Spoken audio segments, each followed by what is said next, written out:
Welcome to the Berlin Drawing Room.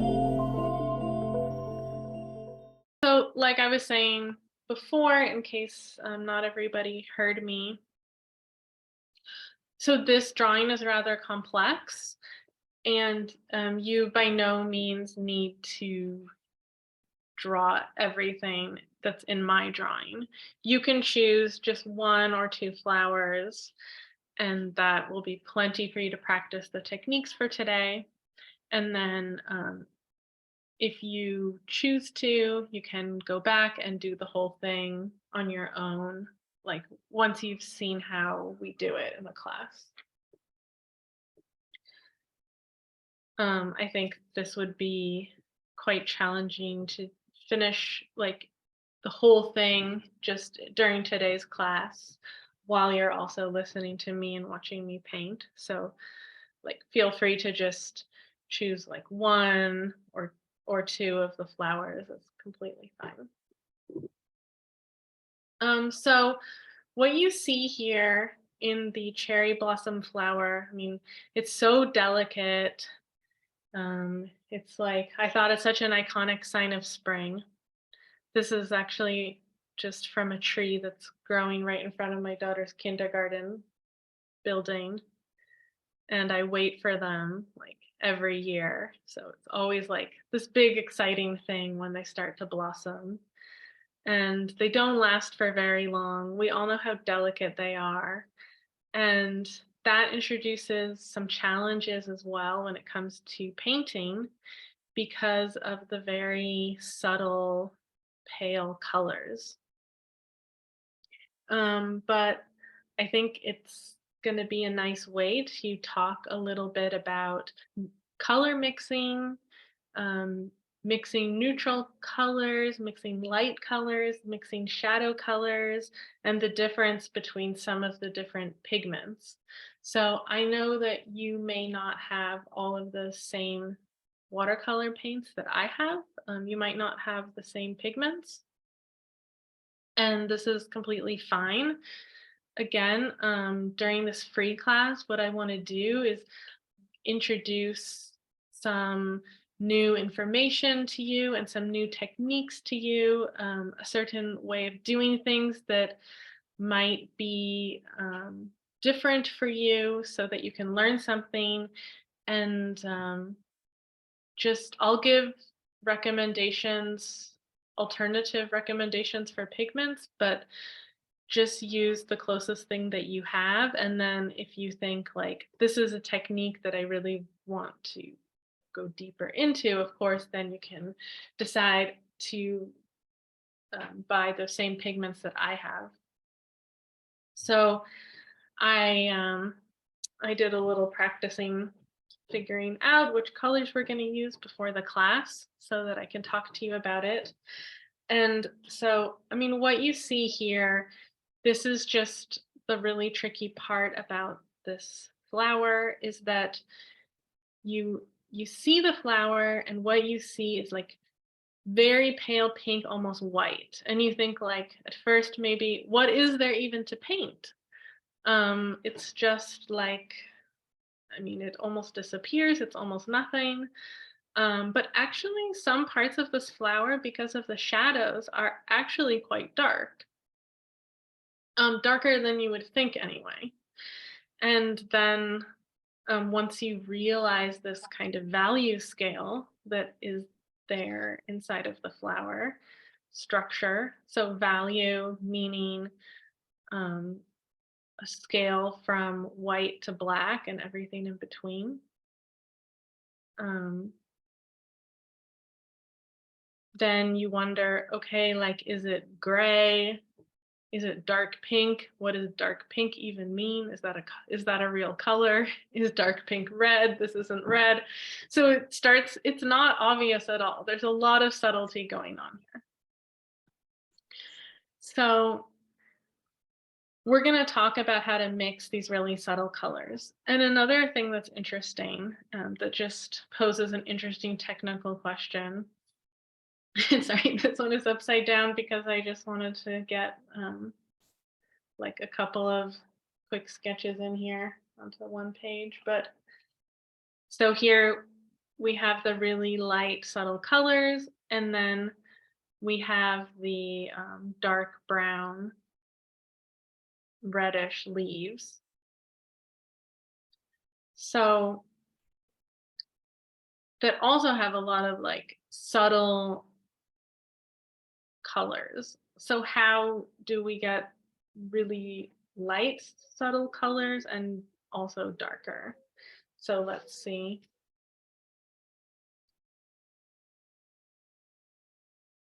Um, so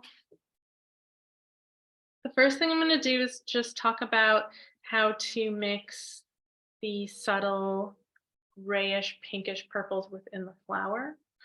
Um, I'm using a set of 3 primary colors.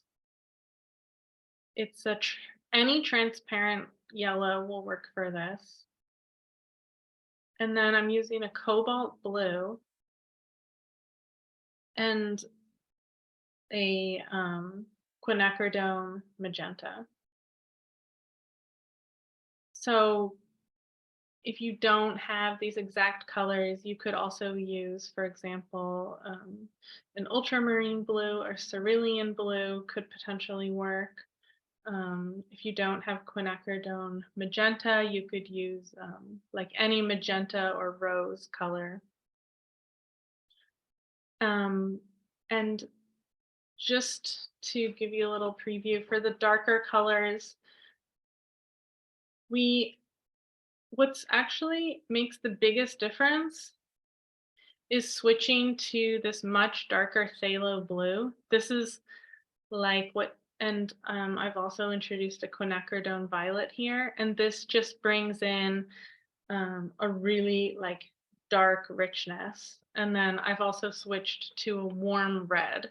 So it's basically still, if you don't include the violet, we're still working with primaries, but we're working, whereas here you get very light transparent colors. And what's really key here is the cobalt blue, because using that particular blue, it just keeps your mixtures from getting too dark too quickly. Um, and then here, switching to the phthalo blue and a warm red. So I'm gonna walk you through all of that now as we work on the paintings. Um, so we'll just talk a little bit about the drawing, and just for those of you that are asking, yeah, there will be a video of this available in a few days or so. So I've blocked in all the main details using an HB pencil. Question. Yeah, go ahead. When do we paint? I can't really hear you. There's a lot of echo. Maybe just put your question into the chat. Sound is not very good on your end.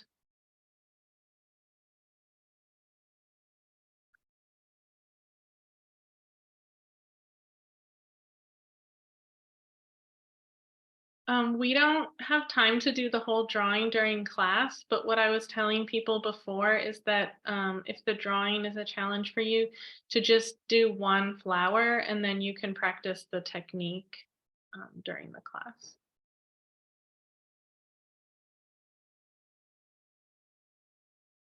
So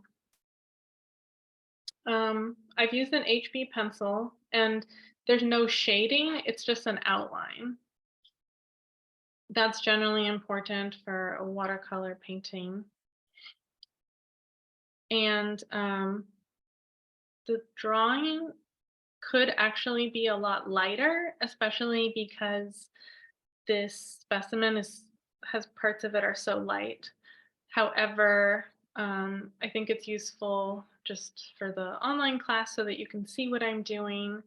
I've left the drawing a little bit darker. but you can make your drawing lighter. You can even use an H pencil. Excuse me. Yeah, go ahead. I found that I have a Cricut brake pad, and I tape my drawing underneath my watercolor paper and turn it on the brightest setting, and you don't even have to draw any of it. Oh, so you draw like with the you paint actually with the light box? Yes, it's called a Cricut light pad, bright pad.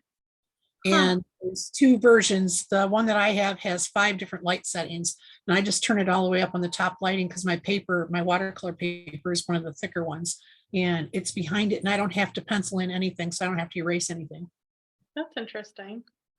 For this particular painting, I would not necessarily recommend that though. I mean, you, of course, if that's the way you work and you want to try it, you can feel free.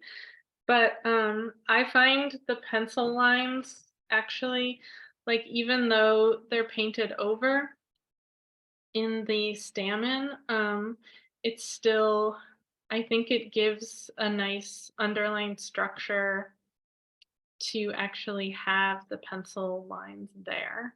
Um, Yeah, you can definitely use it, where you want to. You just don't have to yeah, right. I use it, mean, you can especially for a try without it and see what happens, but class. It's a lot easier. interesting.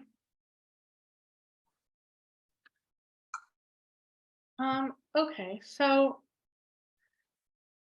I'm gonna start mixing some colors now for the shadows and the flowers. So again, I'm using to begin with the 3 primary colors that I told you about, the cobalt blue, the magenta, and the transparent yellow.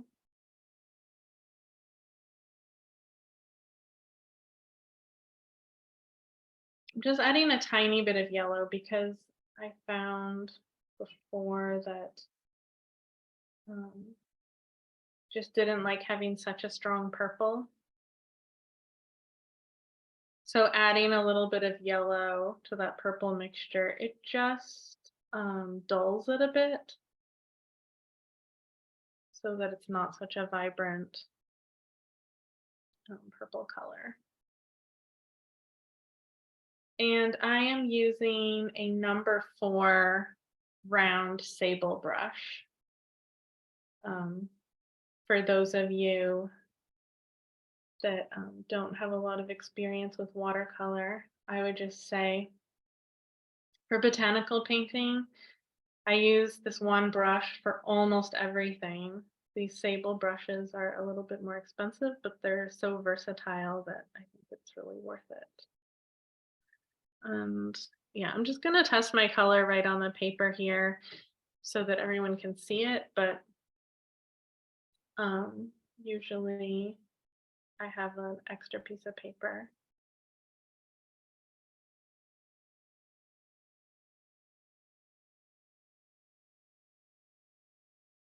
I just want to make this a little bit cooler. And then I'm going to need to make it quite a bit lighter. So I'm happy with that.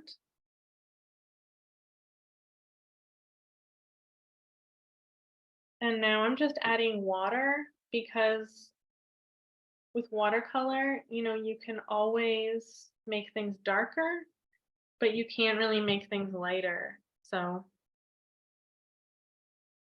because you're relying on the white of the paper. So, I've got my paint and I've been using my main brush also to mix the paint. So the first thing I want to do before I actually start painting on the paper is I want to just use a piece of paper towel and dry off my brush. This is a really important step because for this small petals and small details, I want to make sure that I don't have too much paint loaded up on my brush. So if I start out, I can really only control it if I dry my brush first and then I just dip the tip into my mixture. Okay, so I'm just gonna go ahead and start filling in areas wherever I see a shadow on the petals. I'm gonna use this color mixture.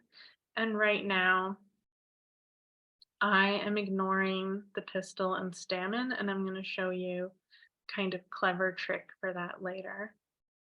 So I'm going to get some paint on here, and then because this is so light and subtle, I'm going to hold it up in just 1 second up to the camera so you can see it more closely exactly what I'm doing. But I just need to get something on there first to show you.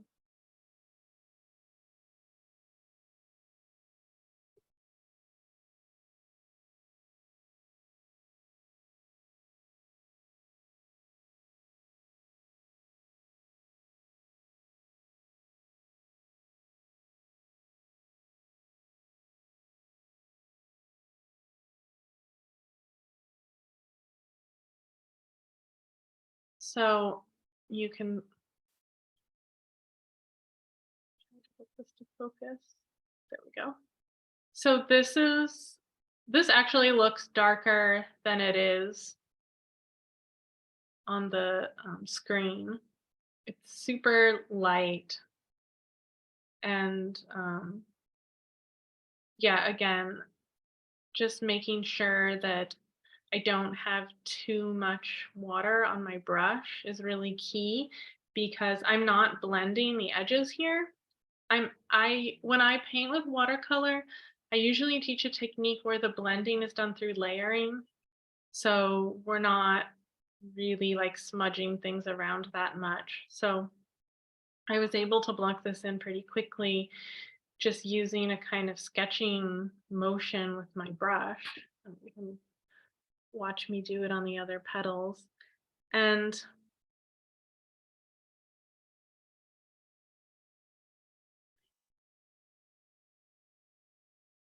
if you aren't sure how dark to go, it's always a safe bet to just start out light.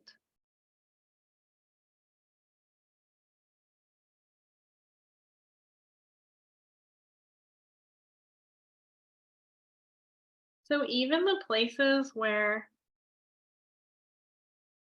the stamen and pistil are quite light, I'm painting over them for now. I'm not using masking fluid in this painting. That is something that would be one possible solution for preserving the white there. But I'm going to show you a different approach today, a different solution to that.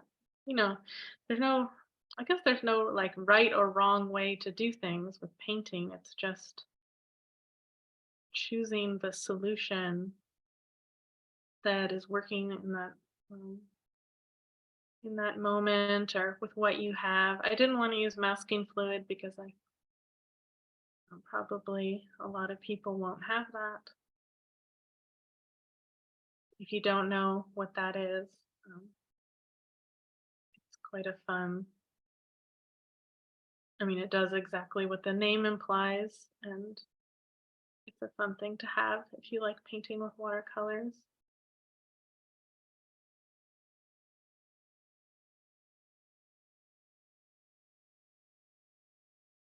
So one of the things that's really nice about building things up with layers, like what I'm doing now, is that you don't have to get like super precious about the layering. I mean, sorry, the blending. Um, and each layer, like it doesn't necessarily have to be super precise because now I've just got the shadows. The way they're blocked in is quite loose. But I'm gonna go and add every layer a little more detail.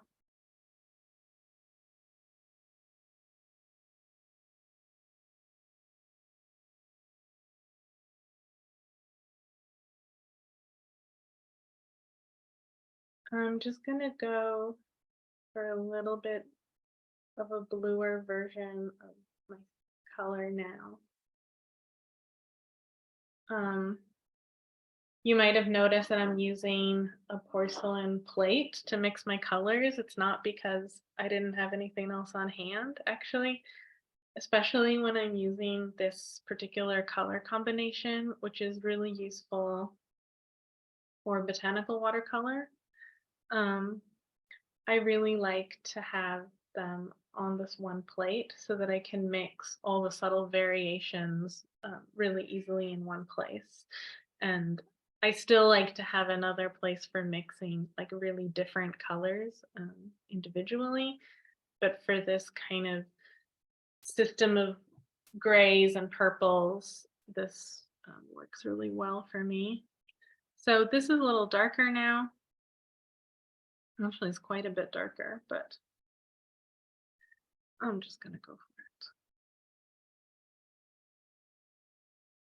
So I'm blocking and just, I'm not painting over exactly everything that I did before. I'm actually now just looking for the darkest shadows.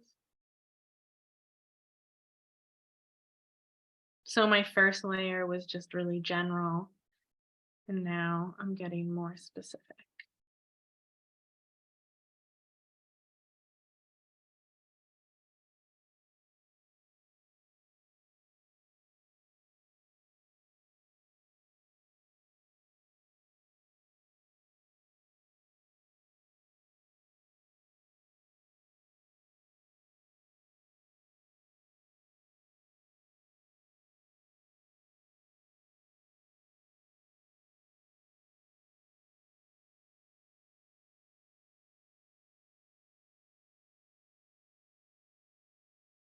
And I'm really not worried about like visible brush strokes because they're gonna become like a part of the texture of the flower.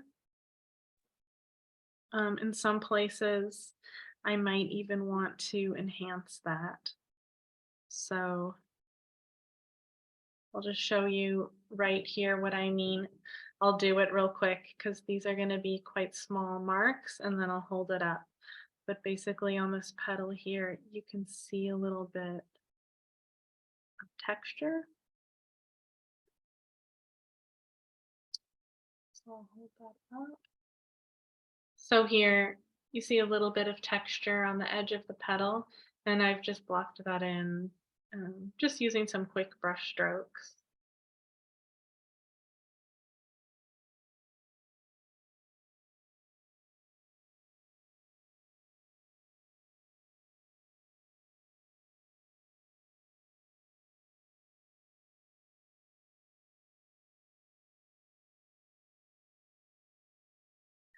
And the way I'm painting now, it's really focused on values.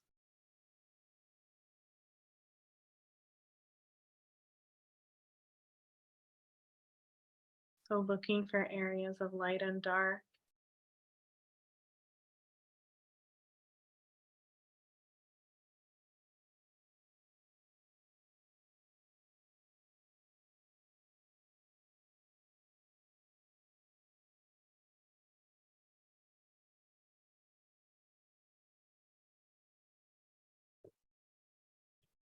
I think I'm just gonna leave this part out for today since I'm a little concerned about finishing in time.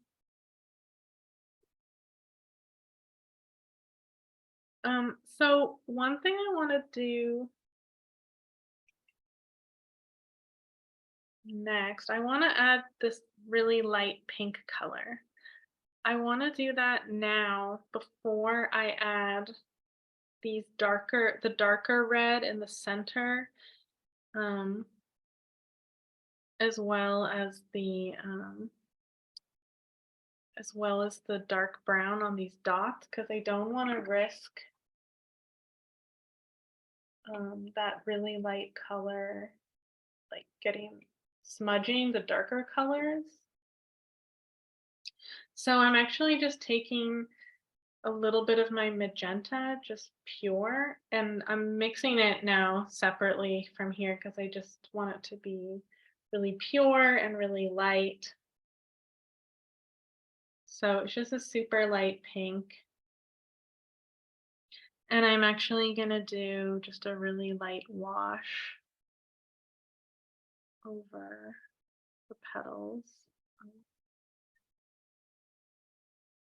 And in this step, you really just want to try to match the actual color of the petal. If there are any highlights or places where like the lightest part of the petal, you could actually just leave those white still.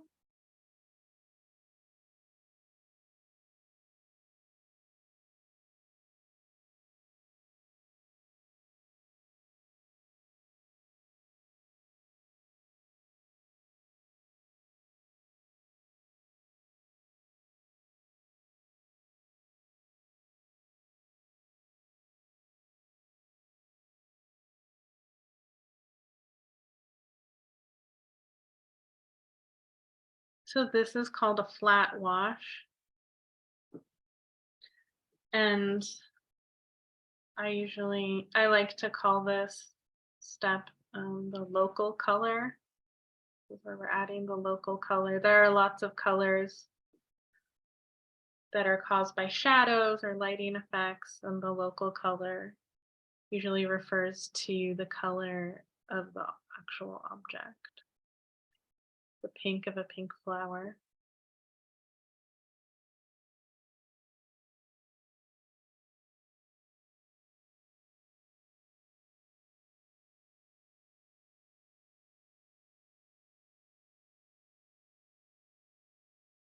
Um, if you end up doing what I did and you get too much paint, too much water on your paper, you can just dry off your brush on the paper towel and soak it up. Okay, so I mean, this is not gonna get the pink is not gonna get a whole lot darker than this in most parts of the petal. So I think I'm good with that.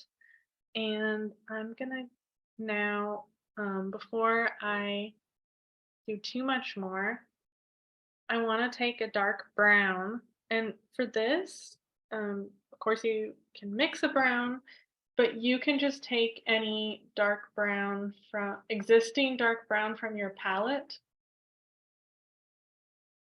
Um,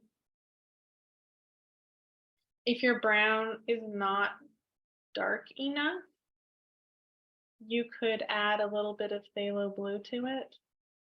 That tends to darken things up quite nicely. And I'm just going to add these spots here.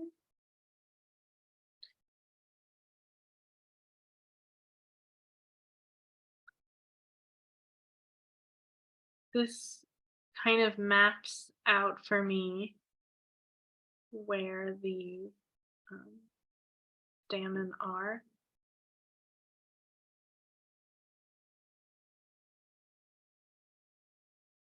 I'm just using the tip of my brush. I could use a smaller brush for this, but the sable brush comes to such a fine point that, I mean, actually, maybe a few of these could have been a little bit smaller, but I'm not, um, I'm not so bothered by it right now.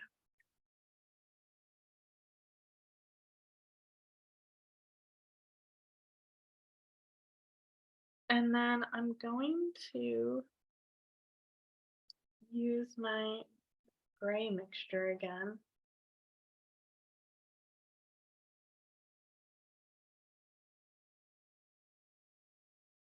So, I mean, of course, if you're able to zoom in on the photo, you're gonna see like some details here and some lighting effects that I am simplifying a bit at the moment. But the thing is, in subsequent layers, I am going to get more into the detail at the center of the flower, actually. So this will accumulate, but right now I'm blocking these in with a really light gray.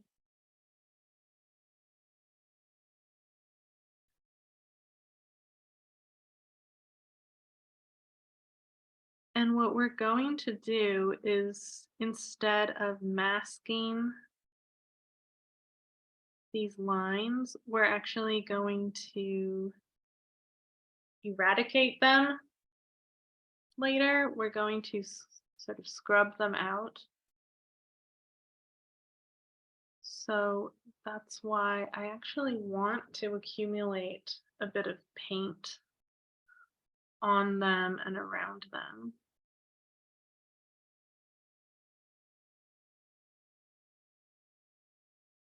So we'll basically be removing some paint towards the end.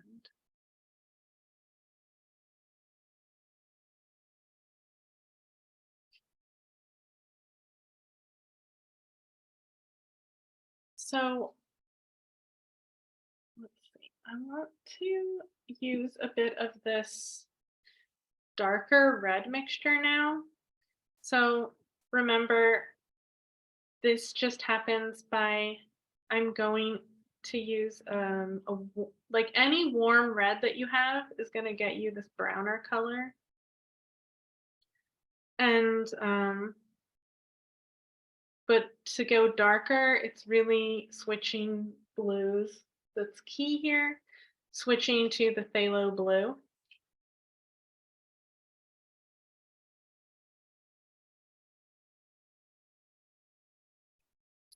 I am actually going to use some of my magenta. So I'm going for now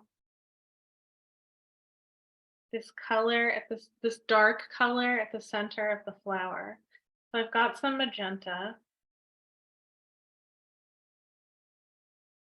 I'm going to use my phthalo blue.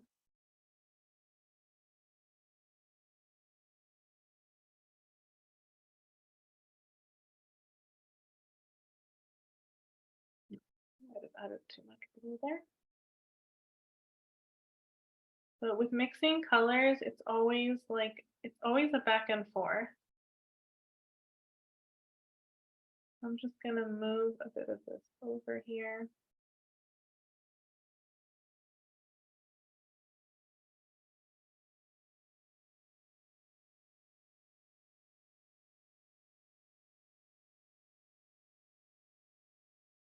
So I've got now like this dark reddish purple.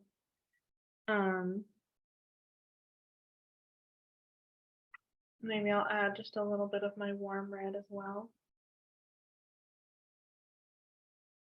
Make it a little redder and a little less purple.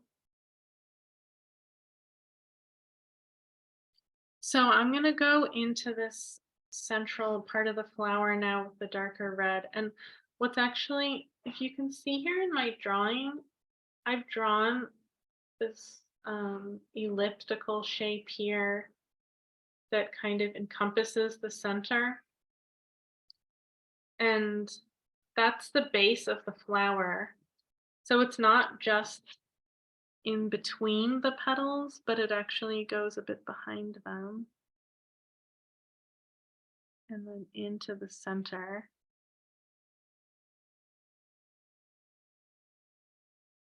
And I'm going to need to build up some layers here to really be able to get this rich dark color. So I need to start now, and also building up some layers when I remove the paint to show the lighter lines.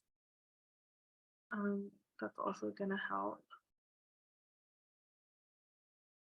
If I have multiple layers, it's just going to make it like more dramatic.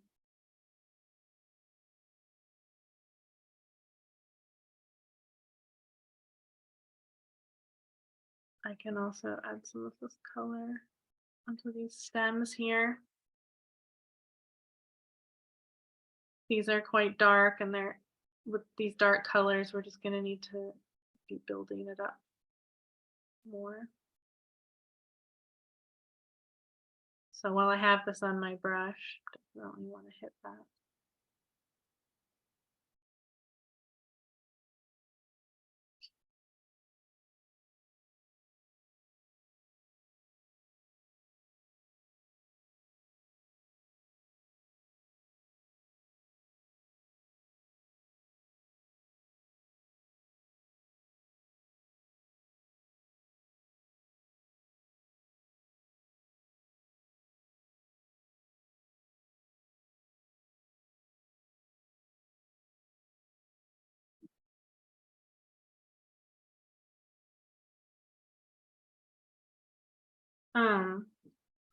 So especially in the center here, there's quite a bit of like a strong pink that I'm noticing. And as my color dries, I'm thinking, "Oh, it looks a little browner than I want." So I'm just gonna layer that with some pure magenta, especially just particularly in those areas where I see that strong color. And then as the colors dry, they're just gonna blend on the paper.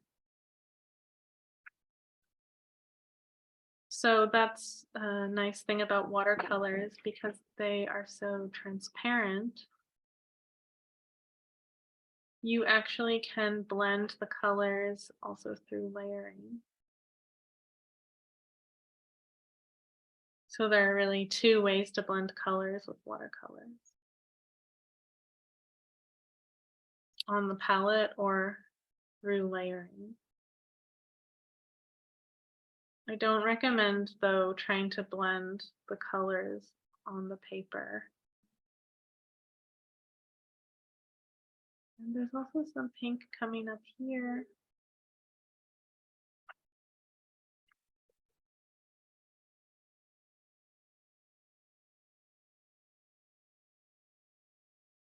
And then let's not forget we've got, this might be hard to see unless you're able to zoom in, but we've got actually a red pistil in the center of the flower.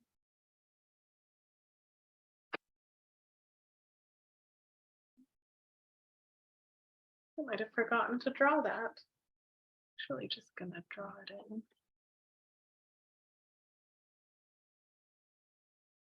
Sometimes you notice things that you left out in your drawing while you're working on a painting. It happens.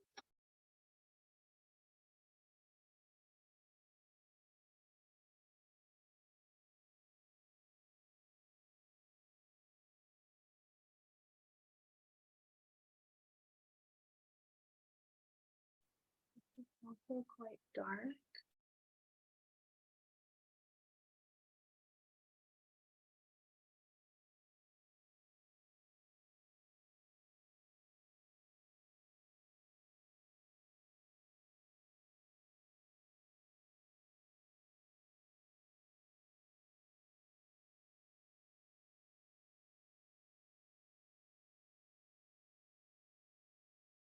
Adding a bit more magenta in here.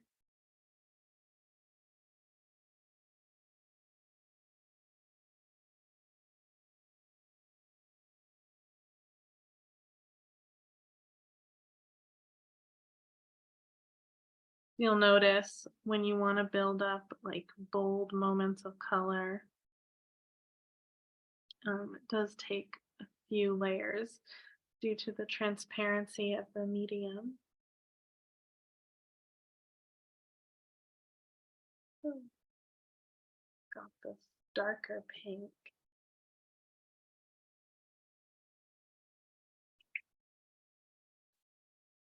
In the bud.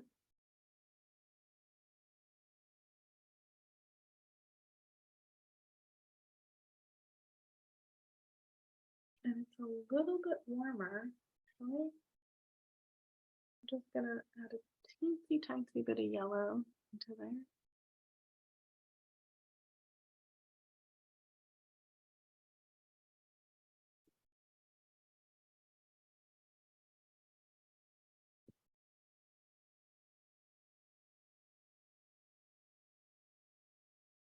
Speaking of building up dark colors, so I've been so focused on the flowers, because there's always a bit of suspense there, and also for this sort of scrubbing out technique I want to show you later that really needs a chance to dry. But we should definitely not wait to start building up the um, these dark colors in the leaves and in the stem. So for the stem, I've mixed up, actually got it ready here, but I've mixed up like a dark purplish brown, I guess you would call that. And again, that's just been made using the set of the darker, warmer primaries that I had mentioned before. And I'm going to start by blocking in here. And for this, you can really use like thicker paint. And I'm going to start in by blocking in the part that's in the shadow.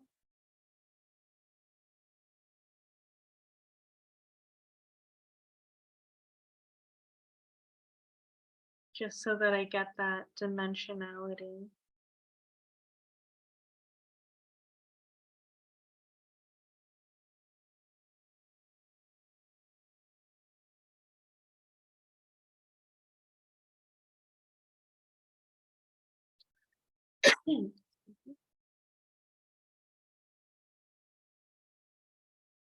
And while I have that dark color, I might just look for other places where I might be able to use that. Like, I could imagine just using, maybe adding a little bit of more red in there, but using a version of this, a bit more of the warm red, to add a shadow to these really thin stems. So I'm doing that just by adding a really thin line on one edge. Takes a little bit of dexterity, but maybe even just if I see some areas that are especially dark in the flower center, could use it there as well.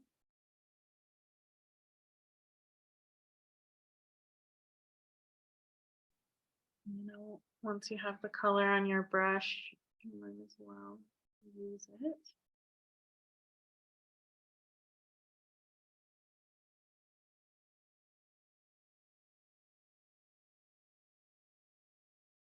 And I just know, like, building up these darker areas is just going to require kind of a lot of paint. So I'll also block in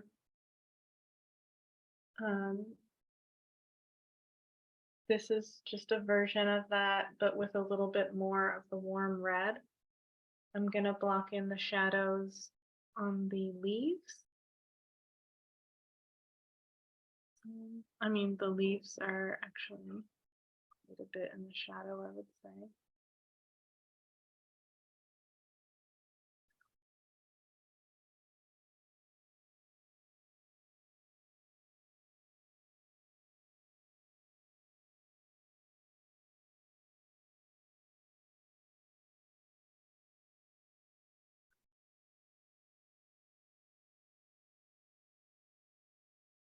I'll show you in a moment what I've done.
Okay, so this is how I've blocked in the leaves so far. So you can see that I did leave a few lighter areas where you can see the veins of the leaves. And this just helps a lot to see the direction of the leaf and the structure of the leaf. So I think it's worth just leaving a bit of contrast there.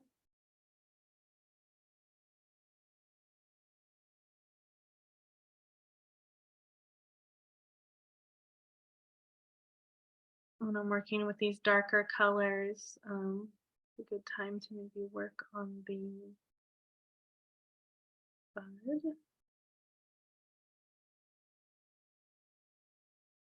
If you are struggling to achieve the depth of color or get your watercolors as dark as mine, um, first of all, it can be tricky because it does require a couple of layers usually. Um,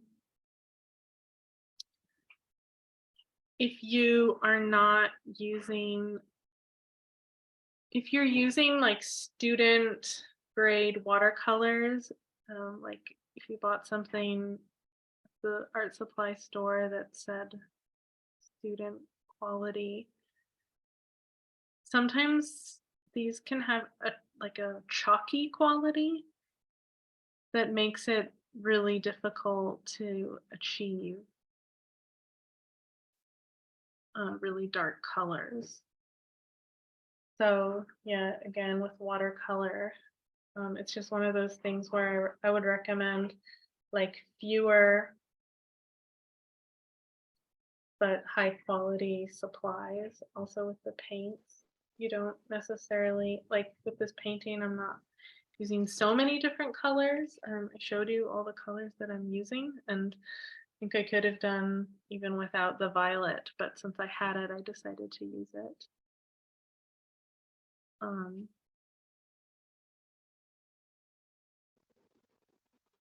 because yeah, it just can be really frustrating if your materials are not doing what you want.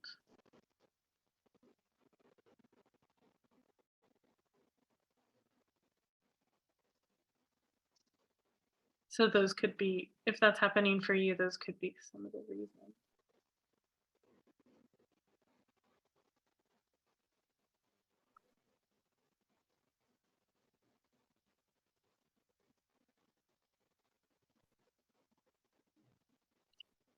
And we need cooler version of this dark color. So just adding a little bit more of the blue in there to go back over the stem. I think I'm gonna make the stem a little bit cooler than it actually is, just because I want to have a little contrasting color in comparison to the leaves.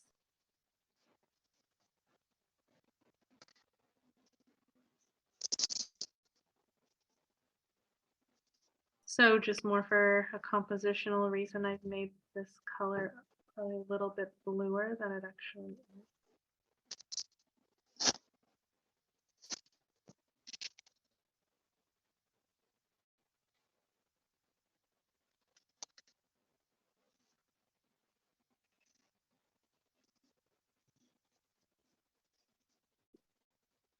And now I'm using my warm red mixed with a bit of the dark purple. And I'm going to use this for the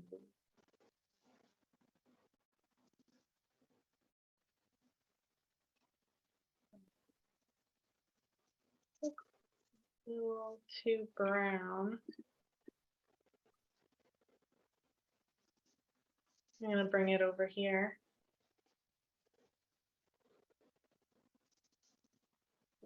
Just got some brown mixed in with it. I might also add some of the magenta in there actually.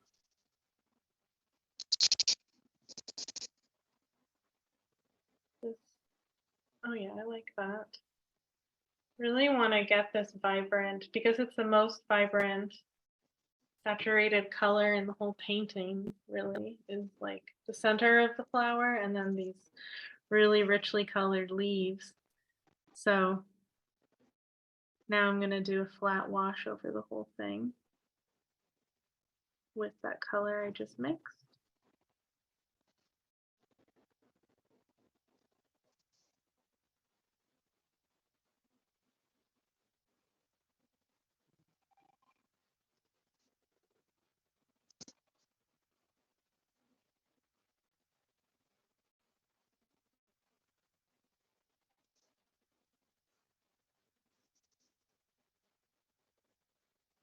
I'm going to add this to the stems as well.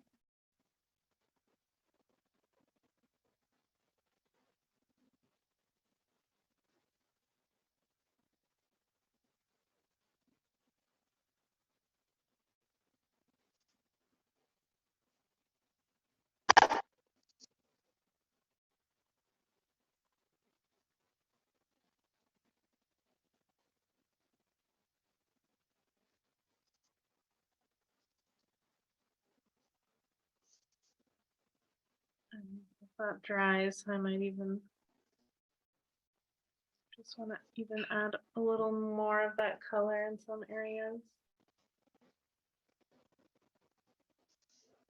Just make it even more intense.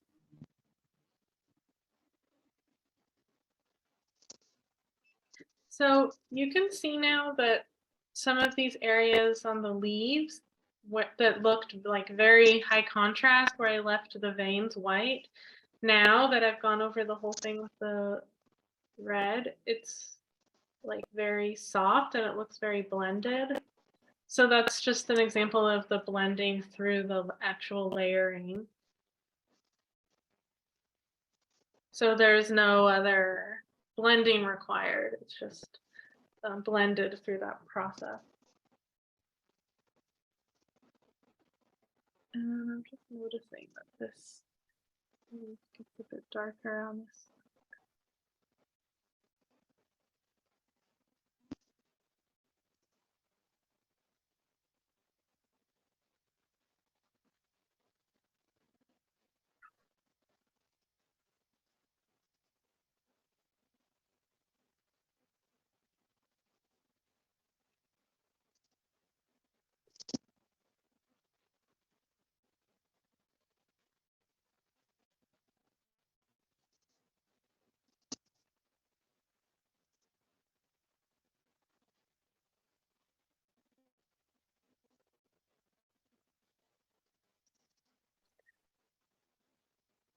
So one interesting thing that happens is that once you add the darker colors, the flowers actually look a lot lighter now.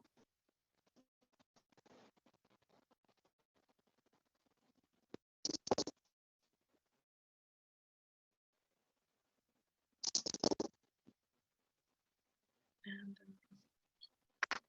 up one time. One thing I like to do on stems like this is just show you this real quick on another piece of paper. I like to make a jagged edge so that it just gives a little feeling of bark texture. So when I'm blocking in this shadow on the edge, it's so tiny here that I'll just show you what I'm doing like on another piece of paper. So just imagine that this is the stem. If you just want to take a quick look here, when I'm blocking in that shadow, I like intentionally make this edge a bit jagged.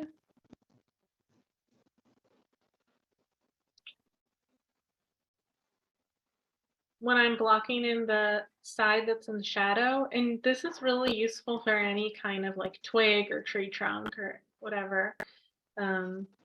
just using this kind of sketchy motion, giving this a jagged edge, and then when this is dry, it almost is, I can go over it. I'll just choose a little different color so it's easier to still see.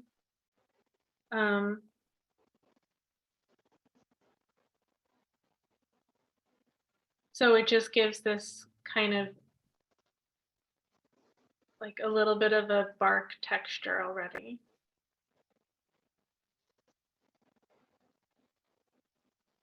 If you have a really smooth stem, like on a dandelion or something like that, then of course you would want this to be smooth at the end.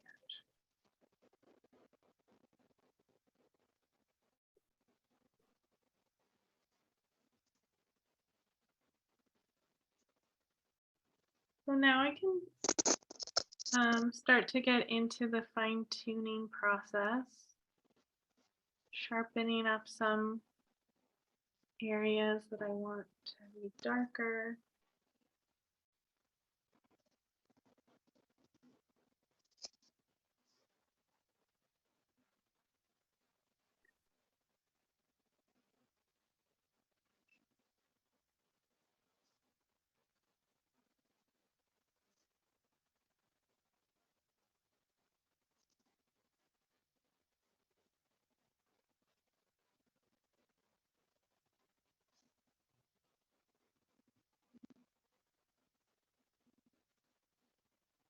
And darken.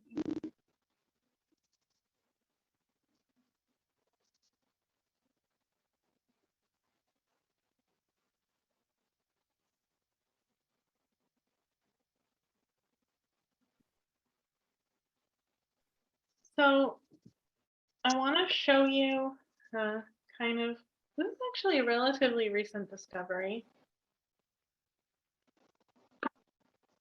So I've known about this technique for removing paint that's dry for a while, but this brush does such a great job. So it's pretty rare that I would use a square brush like this for botanical watercolor. Here it says chisel blender, but I've also heard it called an eradicator, and I think this is just like a way cooler name. And so what I'm going to do, this is kind of a little bit like magic now.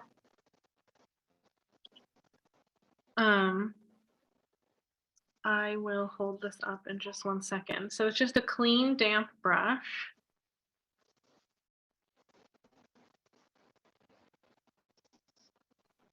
And I am removing paint.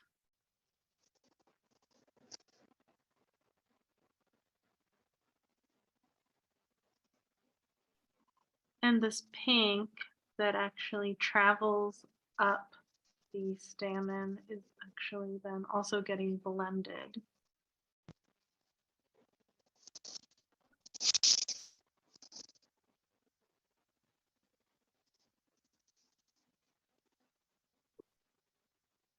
So I can even go a little bit further, but check that out. No masking fluid used at all. Just picking up the paint.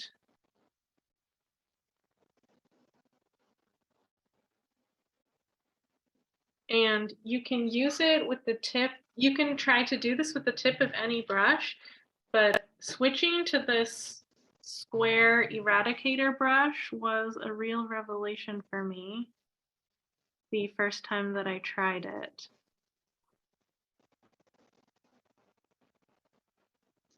So I can even go back again and try to get this even brighter.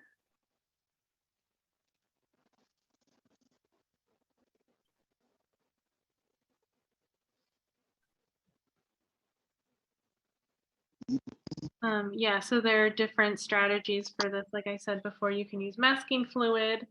There are some botanical artists that you see their work and you're like, wow, that's so photorealistic. Like, how could they paint every detail like that?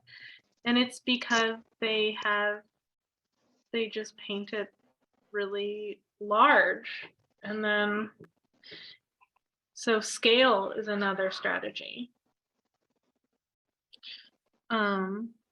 And yeah, this is working. This is, of course, like not necessarily going to work for everything. Like, if you want a really crisp highlight, this is maybe not the best strategy.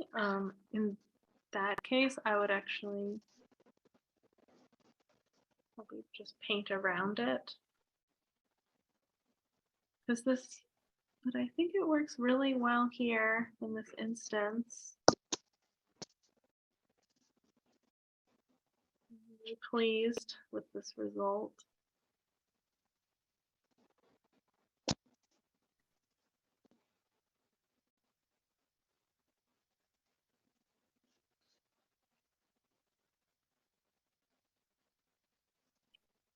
Because the way these end, I mean, they do kind of gradually blend back into this dark center color.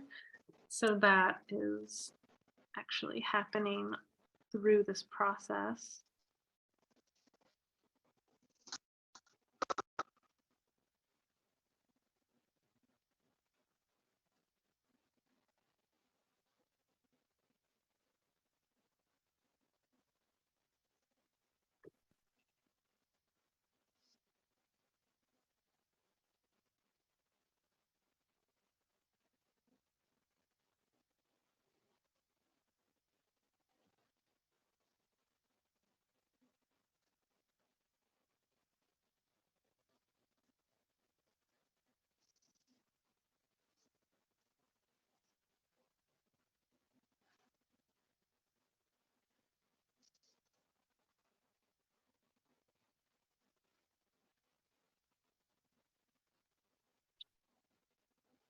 So I'll hold this up again.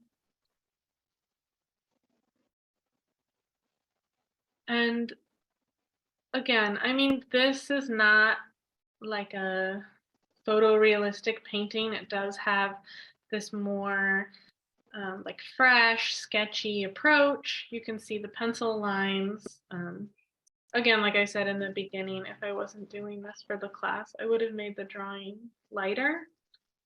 But I think still with this loose approach, I don't really mind it. And I think that what I'm able to achieve with this eradicator is pretty impressive. And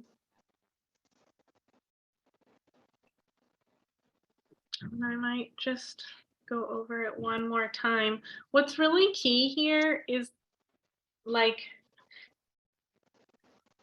building up enough paint in the middle in this central area so that you get a dramatic effect with the eradicator. If you leave that part, like you almost have to make it a little bit opaque, which I really rarely recommend with watercolor painting, but in this particular case, it's kind of necessary just to get enough contrast for that to work. If you leave that, if you don't build up enough layers of paint in the middle, the effect might not be so obvious. And if we want to, you know, we could go back in with like a little bit of a shadow color, and we could just enhance what we've done with a really tiny brush. I'm really not the biggest fan of these size 0 brushes. I hardly ever use them, but for certain things, I guess. So if you wanted, you can like actually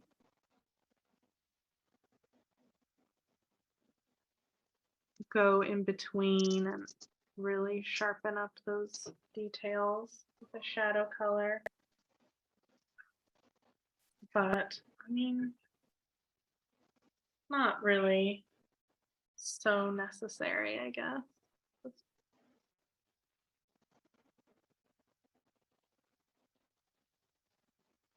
kind of finicky, but it is botanical watercolor after all.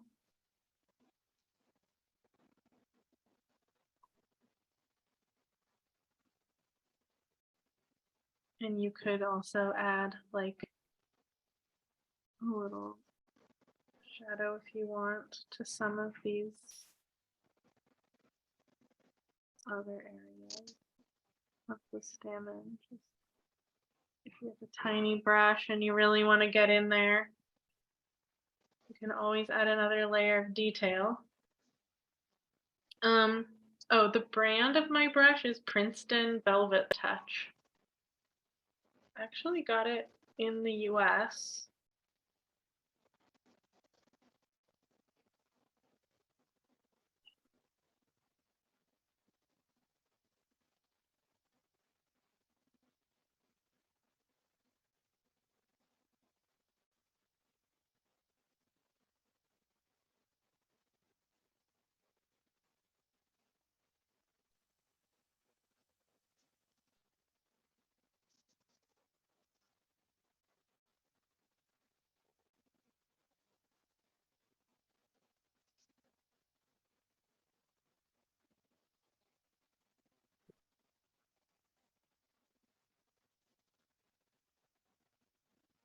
If this was your first watercolor class or first botanical class, I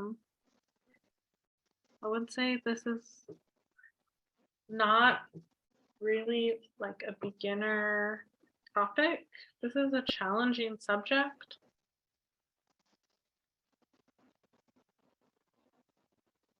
So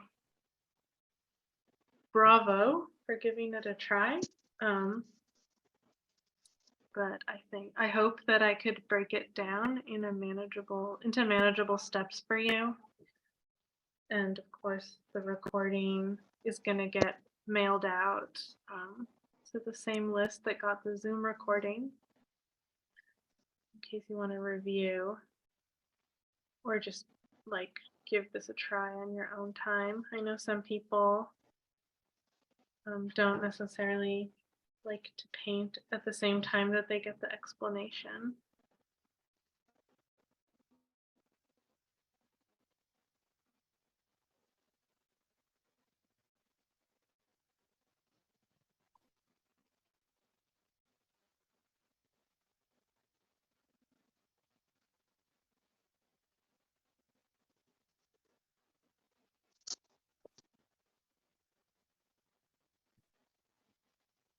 Does anybody have any questions or comments?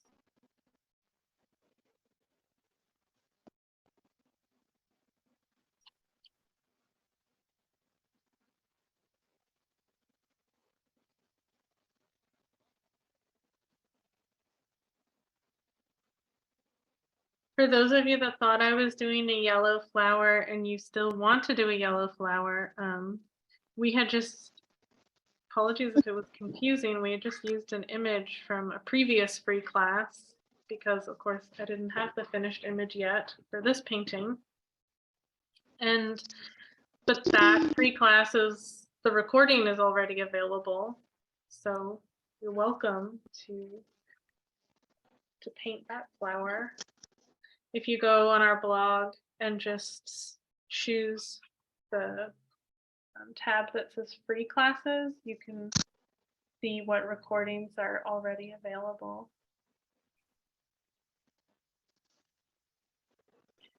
And if you really want to go deep into this,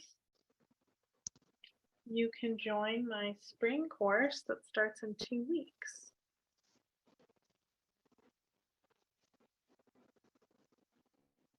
Oh, repeat the colors? Yeah, I can do that.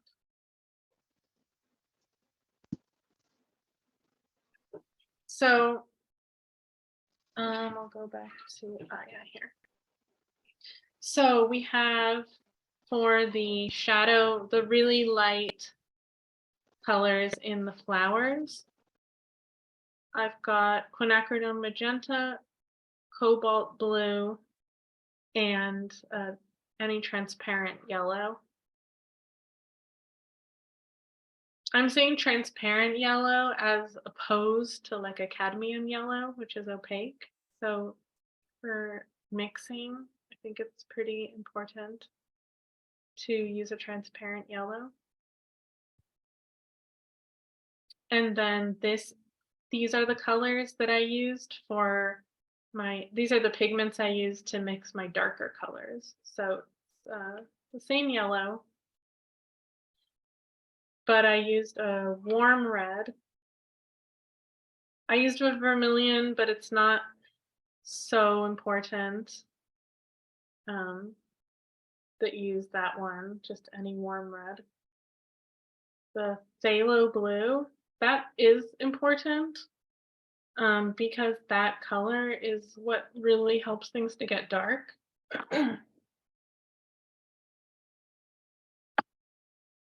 And then I ended up adding in some quinacridone violet because yeah, I just had it and thought it would be useful, but it's not entirely critical. And then I did, as I saw fit, I did also add the magenta into some of these colors. So that's how so these are all the colors that I used for this painting.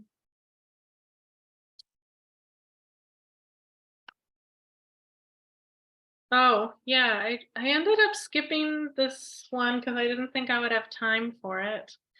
But I guess I can, I should have just done it because the thing is I like to have, like, do all the layers at the same time, And now I have to, it's difficult if you're only working on one small area because you have to let things dry in between. But I will, as per Abby's request, I will give this at least a little bit of attention.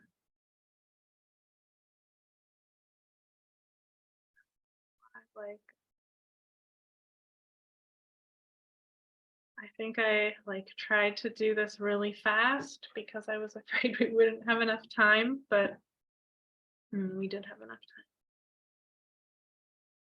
Actually, there's a little bit of this leaf that comes out on the other side here too.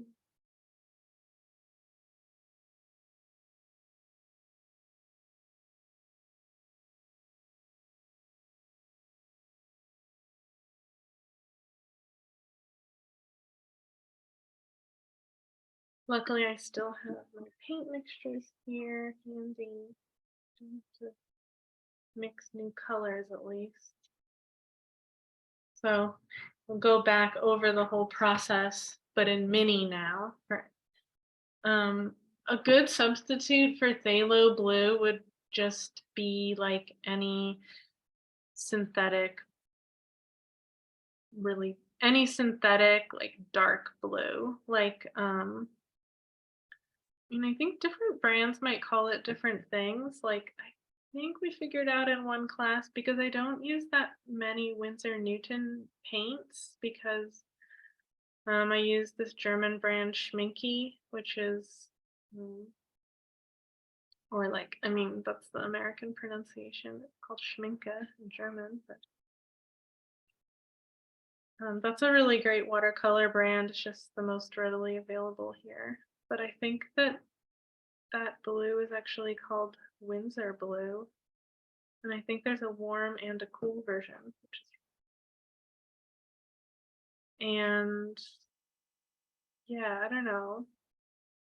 Help me out here, guys. What are some of the other, I don't know what all your paint brands are. What are some of the other names for these synthetic blues that you have that are similar to phthalo blue?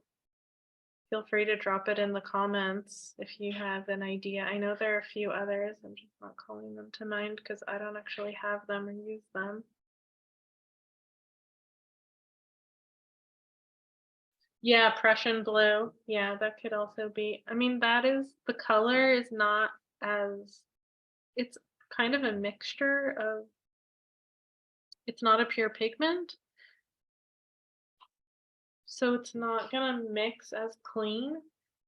But since we were using that to get these like brownish mixtures, then it would be fine. Yeah. Even a Payne's gray would probably work. If you maybe could mix another blue into it. You needed it to be blue.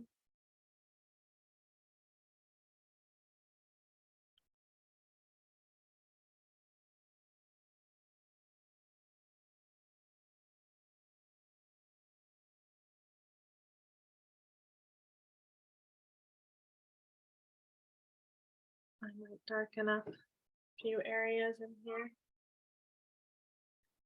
This is like that point where painting gets overworked though.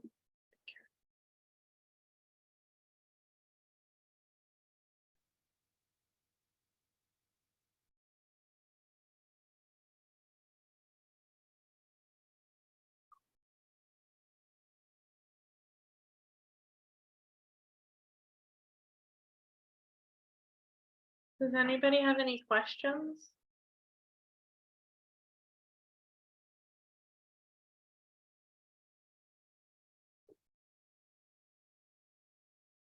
Oh, one thing I should also say is that if you really want to go into the foundation skills, like, and that could be like for beginners, but it's also like just anyone who really wants to understand like the reason why you do things a certain way and like the really take the time to understand the principles behind it.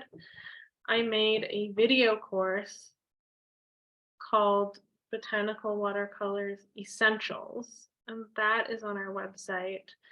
And that has many hours of painting tutorials, but it also has a lot of like color theory exercises and like breaking down the terminology and like why certain colors act in certain ways and how to put together a composition. It just really breaks all of that down.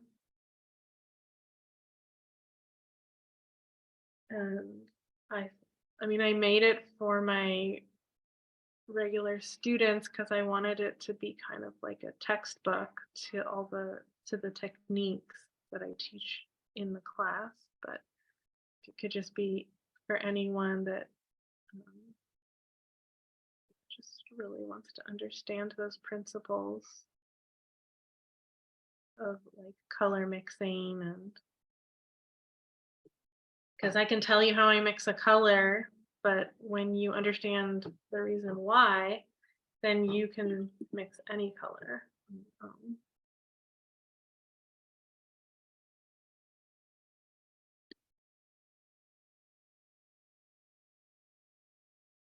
I kind of like this even without the pink. Oh yeah, paper. I didn't talk about paper.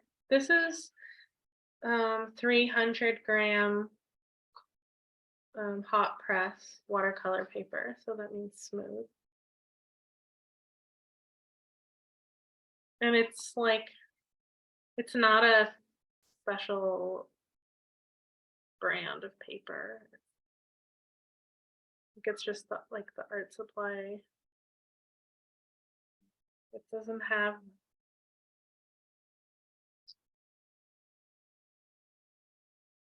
but I found it works really well for my classes.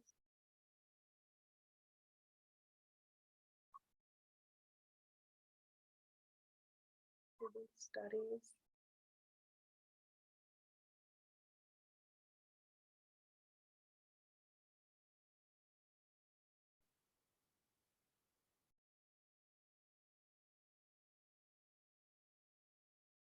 There, so you can see the whole process again in miniature on this bud.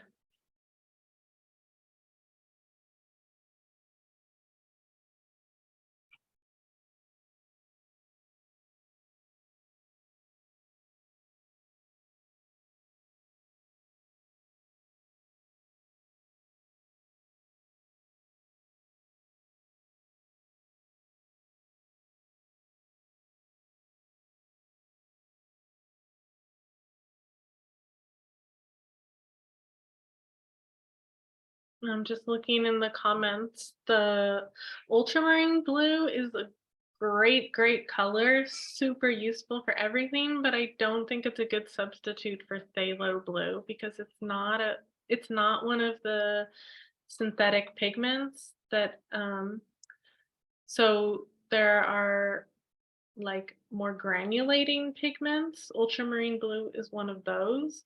And these synthetic pigments, like that have the word phthalo or quinacridone in front of them, they have really strong staining qualities. And so, yeah, I think ultramarine blue is a little too different. Its properties wouldn't make it a good substitute.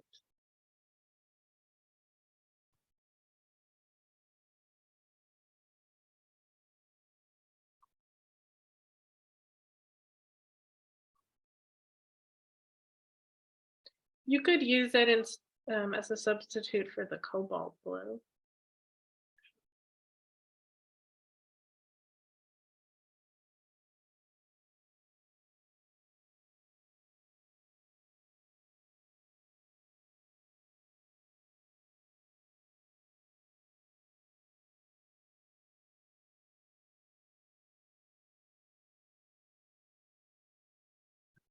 I just find it really difficult to keep these colors like light enough and transparent enough if I use um, anything other than a cobalt or maybe a cerulean blue, because most other blues are just so much stronger.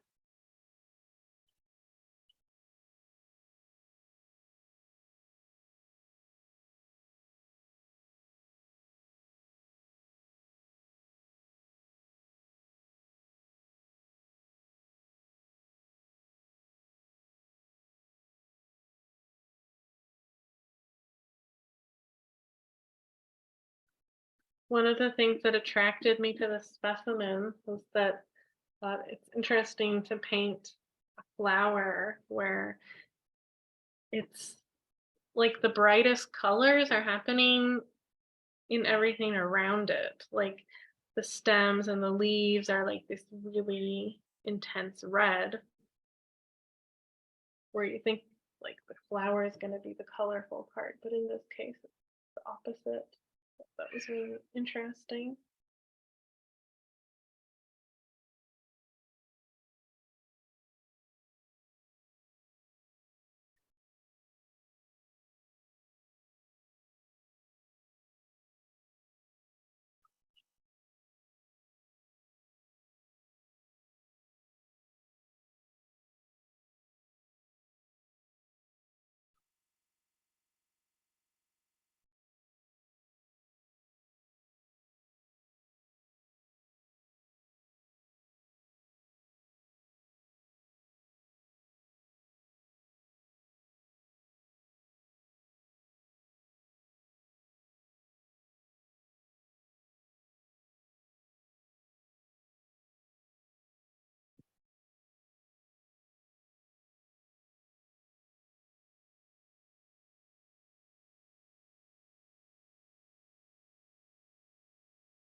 Just to answer your question, Margaret, about the watercolor pencils.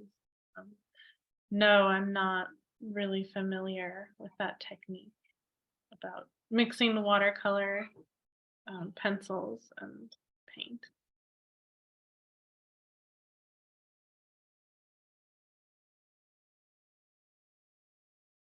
Thank you, Sandy, for writing in the name of the brush.